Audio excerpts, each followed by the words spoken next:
Yeah, after Nolan Gorman made the last out yesterday in a big spot, and today, it's not just because of last night. It's because consistently this year, Nolan Gorman has been unreliable. It should have happened multiple weeks ago, I think, that Nolan Gorman was sent to Memphis. I had a Cardinal fan on Twitter ask me, why does it feel like all these moves are happening like 2 weeks too late? And I said, well, because more or less it is 2 weeks too late. On Brandon Crawford, on Walker never should have been here if he wasn't going to play. And now the Gorman thing, Gorman had fallen out of favor when it comes to the pecking order of lefties that are getting opportunities, whether it's late game off the bench, whether it's for starts, behind guys like Nootbaar, behind Burleson, in terms of Ollie Marmol and the way that he's making out these lineups. I looked this up. Since July 22nd, which happens to be Gorman's home run about a month ago, he's had 46 plate appearances and has appeared in only 14 games. That's about like half of the games over the past month. It just tells you that there wasn't a lot of... To think he was going to find it back with sporadic playing time was going to be probably wishful thinking. But in that span, he's hitting sub 200. He's slugging like 237. He's just not produced for the better part of a month and probably beyond. So to think that, hey, a la Jordan Walker, this guy's only 24 years old. Are you just going to say he's going to sit stale on your bench the whole year, or do you want to go get him some playing time while Memphis is still in session and you can get him some regular opportunities? Maybe all he needs, Andy, is to hit a couple of bombs against some AAA pitching. Maybe that helps him. Maybe it doesn't. But until you try it, there's really no way to know otherwise. And he wasn't in favor to get opportunities in the big leagues anyway. You call up Fermin. He's kind of in that Luke and Baker boat of two guys that are on the 40-man roster who are now on the big league roster. We haven't seen much of them at the big league level. When we haven't been overly impressed over the last year and a half, whatever it's been. But they're on the 40-man, and they may not be come November if you find that there's a roster crunch. So what do you have in these guys might be something that's worth finding out. This could be a little bit related to when John Mozeliak said yesterday, told reporters at Busch, we're going to see trying to get a look at guys over the next couple of weeks, and maybe this is an example of that. I will be very curious, though. How often do we see Fermin and Luke and Baker actually in the lineup? Because neither are in the lineup today. Obviously, they play Goldschmidt a ton. Should they? Fair question. If Goldie's not going to be here next year, do you need to kind of look at guys like Luke and Baker and Alec Burleson to see how it looks, not only offensively, but defensively when it comes to Burleson? If he's going to play half the time or more as a platoon first baseman next year, wouldn't you like to see how it looks to be able to know that you're comfortable making that decision on letting Paul Goldschmidt walk? So there's a lot that has to still be kind of figured out. It's not just about what this season looks like. Fans, I think, are right to say, I want some heads to roll if this season looks like a losing season. But outside of that, the days go on and the seasons go on, and the Cardinals will not cease to exist regardless of what decisions get made at the end of the season. So whoever's in charge of the team come next year, they're going to maybe want to have an idea of, hey, what's it look like when Jose Fermin and or Luke and Baker play some big league time? What does that look like, and should they be part of the future, or can you just move on from them and then maybe bring up, I don't know, Thomas Saggese to maybe fill out the rest of the season at whatever point you're comfortable doing that? You got to have some sort of info to work off of, and why not do it against some playoff caliber teams over this week and maybe next? And so it does make some sense for both Gorman to get some regular playing time somewhere, and then for those guys to find out a little bit about what chops they have going forward. But again, it's tough with Baker, right? Because you'd have to play him at first, most likely. There might be chances for him to DH here and there, but first base is his spot. It's Paul Goldschmidt's spot. If you want to play Luke and Baker, there's not really a spot for Paul Goldschmidt. If that is clearly what you have to find out, like you're okay with moving on from Goldschmidt, it's almost like, is it better to bench Goldschmidt during more of those possible games and have Baker out there, or is it better to just make the decision now and be like, okay, we know Goldschmidt's probably not here next year. Let's make the move now. We don't have to pay him anymore. Yeah, I think that's extremely unlikely because the backlash would be substantial. But is it going to be worse than it is right now, though? Like that's yes. What I'm talking about. No, I think it's different though. It's with Goldschmidt, it's different. It'll be a different kind of backlash because Cardinals fans are ready to see him not play every day. There are a lot of people frustrated with his production, and understandably so. But they're not, I don't think, ready to say, all right, if that is what you're doing at the end of August, just to save a few dollars is the way that's going to look. It's not going to be, no, it's so we can play Luke and Baker. It's going to be, you're trying to see if anybody will pick up Paul Goldschmidt in order to not have to pay him. And as a result of that, there would be that frustration. And it wouldn't happen. Like, if you put him through waivers, nobody's claiming Paul Goldschmidt because of the salary, and then the Cardinals could be like, if we release him, he can sign on his own somewhere and not be tied to the salary of whatever team wants to sign him. Like, it wouldn't be the massive number that it is. The Cardinals are going to be on the hook for the money no matter what. So I think you probably just let Goldschmidt play out the rest of this year, because there is that off chance that you can talk about a deal that makes sense to both sides in the offseason. But he doesn't have to play every day. I don't think that there is any reason to continue playing him every single day. You play him half the time, and you can play Luke and Baker half the time. Or you can play Luke and Baker 40% of the time, Goldie 60% of the time, and you find a way to get him a DH or two throughout the week, and suddenly he's going to get enough at-bats over the weeks ahead for you to at least say, when or if we decide we're going to cast you aside, it's because we saw it enough at the big league level, and it's not going to be a redux of some of the stories of the past, like at Adolis Garcia, where we thought we knew, but we were wrong. Now, granted, right, Luke and Baker's 27, so I don't think that that's an apples-to-apples comparison, but the guy does have 32 home runs in the minor leagues this year with an 880 OPS. Who's to say that he couldn't be a mid to upper 700s OPS guy with power at the big league level? It's like he's not your long-term solution at first base by any means, but like if he gives you next year a solid production level at that position, like, or something like that. Yeah, exactly. Platoon with Burleson. Something like that. He's on the team already, and he makes no money. So if you're talking about trying to maximize your 2025 roster, instead of just assuming he stinks when all he's ever done at AAA is mash, maybe just find out if he stinks by playing him for 100 plate appearances between now and the end of September. You could find those at bats for him. What's that going to be? 30? They got 36, 37 games left. You play him in 25 of those games, you're going to have a much better idea. And look, if you're playing him through the first 15 of those games, you're like, oh, he's striking out a bunch, he's nobody, then fine, you can make that decision. But what's more likely is he's going to be strung along on the bench, not play very much, because if I'm Ollie Marmol, I'm like, screw 2025. I'm trying to win now so that I can demonstrate my worthiness for the job that I'm in, because I don't know that I'm guaranteed anything despite what my contract says. Well, if Mo's gone, then Marmol's gone too, don't you think? That is not what I think, actually. No, I almost think it's the opposite of that, if that makes sense. If Marmol is gone, then Mo is gone. Yes, absolutely. But here's what I mean. If Mo is gone, they might keep Marmol for another year. Because all right, okay, they are going to be in transition in 2025. My bad. Yes, I had it's not even. It's completely separate from your track. This is the way I see it. If Mozeliak is gone, if he steps down and gives the reins to somebody else, they could fire Marmol with him and say, Cardinals fans want blood, we'll give them blood, we're going to fire everybody and just restart.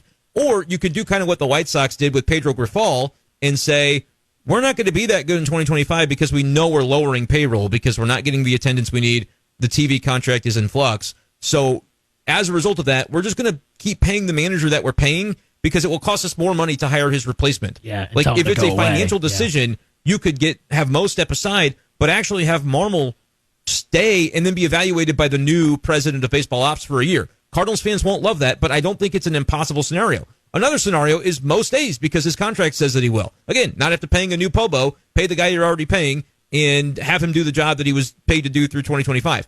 If that's what happens, though, does there need to be a reaction to 2 losing seasons that the finger isn't pointed at Mo? Does he fire another manager?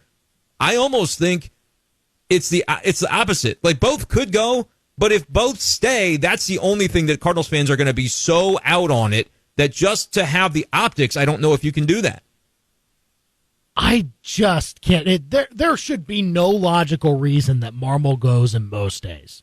The logical reason would be, I agree. The logical reason would be if you're Bill DeWitt Jr. and you simply don't want to have to hire another Pobo yet. And you're like, Mo, just stay through the rest of your contract because maybe after 2025. I don't even know if I believe that because DeWitt probably wants to have a Pobo in there that knows how to save this money if payroll is going down and wants to. So I would look at that position more than the manager position because, again, you're talking about buying out the manager because he just got an extension. You got to pay him still, and you got to pay a new guy. Like that is a money drain to me. So as DeWitt, I actually would not think. I would look more at Mo's job if that was the case. And if you think Chaim Bloom is the guy that can do more with less, as he's done in Tampa, as he did in Boston, he's almost perfectly made in a lab for the takeover, and he's had the year of learning the ropes of the organization. That's why I continue to point in that direction, because it lines up so well with this notion that the Cardinals on payroll are going to be kind of looking to save where they can. And if that's true, Chaim Bloom could be the guy that could fit very well with that thought process. But I think coming into the extension in 2023 that Mozeliak signed, it was sort of that conversation of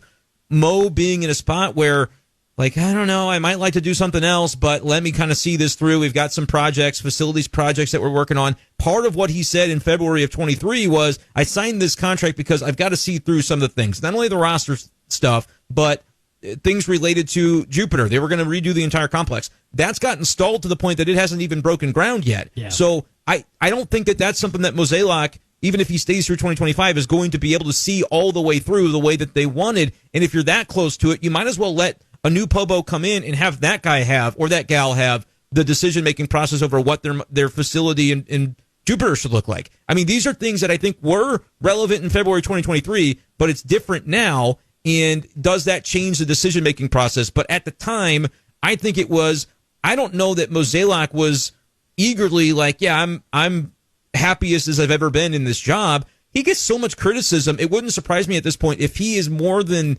willing to kind of look ahead to the next chapter of his career or his life in general, if he wants to retire, whatever he wants to do. But he does have such a close relationship with Bill DeWitt Jr. And so if Bill DeWitt is like, this continuity is important to me, and maybe at some point he's going to pass the reins himself in terms of chairman and ownership to his son. I'm not saying that's imminent, but you can speculate and wonder about all these things as to how these different timelines line up. And I think that's all playing into it, and we don't necessarily know the answers because it's not always, they're not going to necessarily tell us their 5-year plan within that organization. But that's why we're sitting out here going, it could go a number of ways, but I'm agreeing with you that it would not be fair to fire a third manager in, what is it, 5.5 years, and then say my job is pristine when he's built the roster, and I think he's the root of what some of the struggles have been. The reason why the team is where they are. We're on the same page there, dude. I'm just talking about some of the stuff that's bigger picture. Right. You could maybe see how it could go a different way. Well, and what the Cardinals have done historically, which has made people scratch their heads for however long, too long. Sometimes. So I mean, that's part of it too. 5 KTGR to call or text us. Get your thoughts in on the Cardinals. LJ's here on the KTGR hotline. LJ, what you got? Hey, good afternoon, guys. I appreciate the commentary, but as a longtime Cardinal fan, we need drastic change. You've got, even if it's just strokes of bad luck, or your trades don't work out, you know, you have a minor league system, you've overvalued the talent and all that. At some point, you got to get rid of the bad luck. And so Marmol and Mozeliak have not been the answer. I don't think you keep either one of them. The concept that you cut payroll should infuriate Cardinal fans because the St. Louis Cardinal organization is an organization of haves. They're not a lower-tier market. And right now, that would only transcend things downhill. And there's just I don't know if it's a calamity of things that have gone wrong with Jordan Walker and all these other players, but this thing is just going nowhere. And Mozeliak's arrogance has really hurt that organization, and given him another year because that's when he's going to retire, I think is ridiculous. And if DeWitt's buying it, then I think this organization is going to keep going downhill until somebody wakes up. I can tell you, you know, I went to a game not long ago when they played the Texas Rangers in the afternoon. I know they announced that season ticket holders are part of it. Oh, yeah. They announced 31,000 guys. There wasn't 15,000 in the stands. And that's the defending World Series champions. I know Texas isn't that good. But even traditionally, that stadium on an afternoon game, even with a marginal Cardinal team, would have had 30,000 people in it. So it doesn't take long to look down and see what's up. And in addition to that, the arrogance of this organization now, talking about wanting more public money to help upgrade Busch Stadium, at least the Chiefs are on top of the planet and wanting money. This Cardinal thing it's sad. It's just from the top down right now, they've lost touch with who that organization traditionally has been. I wish I felt different. I don't see Fermin coming up for Gorman. You know, what does that do, right? Their farm system has been terribly overvalued. And the ones that have been good, they've traded. It's just something's got to happen, I think, for the Cardinal base to be happy. That's more than, well, this guy goes, that guy goes. Both of them have to go. I appreciate your show. Yeah, appreciate the call, LJ, here on the Big Show. And look, I appreciate the airing of grievances because that's, I think that's warranted for a it's time not like unfounded. This. Right, exactly. Yeah. And again, he was talking about the Rangers game he went to. Last night was a great example, right? They announced phenomenal 30,000 in the stands. 30,022. Lowest 30,022. Pandemic impacted attendance. And that, again, that's paid attendance, right? Paid attendance. Paid attendance. Any that they announce will always be paid, not butts and seats. Butts and seats, I saw Jeff Jones say he had a source tell him $17K was around what employees were told to expect as they're doing concessions and things like that. Yeah. They have to have some guess as to what it's going to look like. 30,000, I've said, and I've almost joked about it, the Cardinals will never announce less than 30. That was a little too on the nose to announce 30,022. I'm not saying you can make it up, but you can kind of make it up. You can count the ballpark passes. Change a couple of the zeros to some non-zeros on the end there. I don't know how they do it. I've never been in the room. But like when you think about the different machinations, the ballpark pass, they sell a monthly pass for like $30 a month. You can get into any game standing room only. Right. And obviously the seats aren't filled, so you can put your butt in a seat and you're good for $30 a month. They can say every ballpark pass in existence, that's paid attendance. So there are ways that the numbers can be fudged. But LJ's right. There was not 30,000 in the stadium last night. I wasn't there, but there wasn't close. Probably more like 15 to 17, and the same thing with his Rangers game that he attended. That's been not new news, though. That's been kind of the way it's looked at the ballpark all summer long. But I want to clarify to LJ's point. When I'm talking about what's going to happen, I don't mean to imply that that's what I think should happen. I'm just trying to explain the dynamic organizationally that Bill DeWitt is not sitting there going, Mo, you better do right or I'm firing you. There's going to be hell to pay. It's not the way that it works within the Cardinals organization. It's, Mo, can you please stay because I appreciate your continuity and I want to be able to, have it for as long as possible. I think DeWitt asked him to stay through that 2023 contract extension. Would Mo have maybe made a different decision if he didn't have such a level of respect for Bill DeWitt Jr.? It's possible that he would have made a different decision 2 years ago, Andy. So when I'm talking about this, Cardinals fans are right. They shouldn't accept less than a change at the top. But the dynamic of ownership is going to fire John Mozeliak because they're displeased. That will be something that surprises me. I do not believe that to be the dynamic that is at play. If that frustrates you as a Cardinals fan, let the hate flow through you. You're totally within your rights because I agree. It's nuts. It's nuts to think that a fan base is going to continue to support a team that does have this level of organizational dysfunction, and it feels as though it's just gotten stale with John Mozeliak. I think he tries to do a good job, but Andy, a lot of these moves and the different things we talk about are stale, and optics could not be worse. As LJ says, I understand being as close to the team as I am, why you move Gorman down to bring Fermin up. I can tell you why the team is doing it and what their rationale will be. I can also tell you that it doesn't move the needle for the fan base. So, you know what's going to move the needle for the fan base? Winning more games than you lose. That's a start. And they haven't done it. They didn't do it last year. So as a result of that, is there a level of expectations and a standard in the Cardinal organization, or is that not the organization that you are anymore? Fans are so within their right to be upset about that. I'm just the messenger. Don't shoot me. I'm telling you, I don't think that's the dynamic at play that Bill DeWitt is sitting there going, I am gonna get Mo. I'm going to get him. I don't think that's going to be the case. So if that's not an option, Mo either realizes the situation for what it is and steps aside and maybe has to convince DeWitt to let him go. I'm not saying that that's impossible either. It sounds like a twisted dynamic, but it could be what's happening. And then if that's not the case and Mo really does want to try to salvage the legacy in 2025, is Marmol the one that's on the hot seat as a result of that? Even though you and I both agree, Mo should not be permitted to fire another manager. No. Should not happen. 875-KTGR to call or text us here. Let's go to Steve here on the KTGR hotline now. Steve, what you got? Yeah, I just want to echo what the other caller said. I think they both got to go. There's 29 managers in baseball that would not have had Gorman batting last night with the game on the line. And it's not Gorman's fault, but he shouldn't have been put in that position. He's striking out 40% of the time. And then Mo, I expect to see Carlson and Tommy Edman in the All-Star game next year. They're both starting playing, and Carlson's already had a walk-off.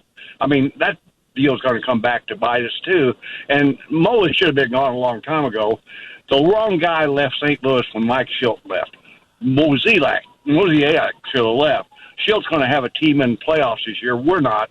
And so he's a long past due to go.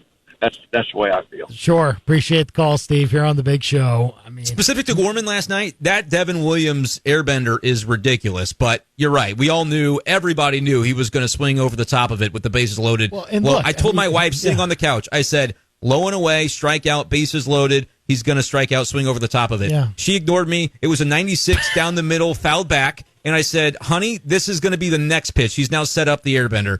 And it was the airbender. And I said, honey, did you see? I called it. And she said, what? And went back to looking at Instagram. Right, that's not relevant exactly. to the story. Right, yeah. But I mean, that's the you're level trying to give your real life experience. I appreciate that. Last night, after we got the toddler to bed, we watched the end of the game. Yeah.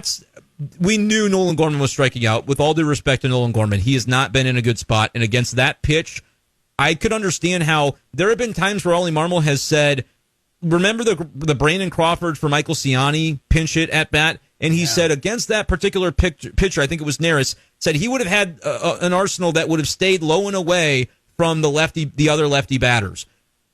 Devin Williams' best pitch is a changeup. It's more of a screwball that fades low and away against left-handed batters. That is his calling card. So I'm not saying Luken Baker was in the on-deck circle. I honestly believe, based on knowing the signature pitch of Devin Williams, you could have had Luken Baker take that at bat, even though it's right on right. He can, as a righty, almost mitigate that screwball changeup in a way that a lefty like Gorman certainly cannot. It may have been rearranging the deck chairs on the Titanic, Andy, but that is a fair point that Luken Baker, he was on deck, so why couldn't he have maybe just taken the at-bat that ultimately ended the game? Fair to ask. I mean, ultimately, going into this season, if you told Cardinal fans that, hey, there's going to be a game where they're down 3-2 in the bottom of the ninth, bases loaded, one out. Facing a righty. And you're going to have Goldschmidt and Gorman coming up. Before the season, folks would have looked at that situation and said, you know what? We'll be fine. One of them will get a hit, something like that. Yeah. Dude, give me that 162 times. Exactly. Let that be the way every game ends, and you probably win 85, 95 games, right? That's what people would have said. And guess what?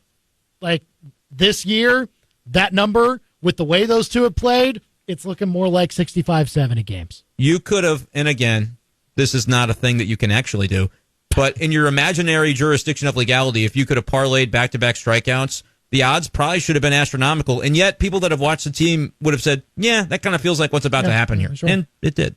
875 I will say this, too. I'm sorry to interrupt. Very good. Cardinals fans last night, not very many of them in the building. I want to credit Cardinals fans on one thing. When Goldie was batting, people are frustrated with Goldie. You heard Goldie's chants over TV. You heard them chanting Paul Goldschmidt's name, trying to fire up Paul Goldschmidt a little bit.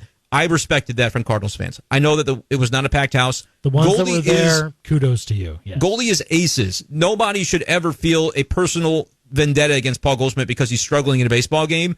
He is as good of a person as you'll ever see in sports, and he's having a bad year. But I thought that was nice from Cardinals fans. I did hear that over the TV broadcast, that they were chanting Goldie, Goldie, before he struck out. I want to quickly get to Mike here on the KTGR hotline. Mike, what you got? Hey, I'm just piling on, fire sale. That's what's going to have to happen. But what? I don't know how old you guys are. I think you're in your early 30s or 30 years old or something. I am 30. 30. When was the last time you saw the Cardinals in the World Series, right? You're kids. 2013. Yeah, it's been a long time. And we used to have we have a history. All of us Cardinals fans, we love the Cardinals. That's it. We love them. And they have not been fun to watch this year. Last night in the ninth inning, the bottom of the ninth, had a little excitement. It had a flavor just there at the end, like, oh, maybe we can win this one. And, of course, we didn't. As soon as Goldie went out, we knew Gorman was going to strike out. Yeah. So I'm just with everyone else. I thought two callers ago, said it very well. There's going to be a fire. There needs to be a fire sale. You were talking a few weeks ago about you just don't want to dump everything. Well, why not? Because it's been so bad. And really, gosh, they need to put on Kansas City Royals. They're the fun team to listen to. Bally, get on it. That's it. Appreciate the call, Mike. You're on the Big Show, KTGR. And I know Mike had more thoughts there, but we have gone pretty long before a much needed break. Yeah, sorry but about that. All these Cardinals fans I can't disagree with anything they're saying, Andy. Sometimes I might come off in a way that's like, oh, I mean, he's just singing the praises of this team. I try to give you the info because I have a little bit more of an inside opportunity to do it on what's going on with the team. And so I'll tell you what they're thinking, but I'm going to turn right back around and say, I see what y'all see. And to that question about 2013, that is the last time the Cardinals were in the World Series. Andrew Baggett missed a kick during that World Series, by the way. Oh, so that's why you weren't paying attention to have any recollection. One or the other. I was at the game. You remember this. I was at the game. I do remember this. I had headphones in. Baggett missed the doink against South Carolina. I put my headphones. I had the World Series game in the headphones. Walking back, our buddy Zach threw his beanie into a construction site after he ripped it up, never to be seen again. Yeah, I know. And that's how I remember that day. Alan Craig obstruction game. That's it. Cardinals actually won that game that night. Okay, well, anyway, that been was a while. memorable time. It has been a while. Is my point. It's been more than 10 years since they've been in the World Series.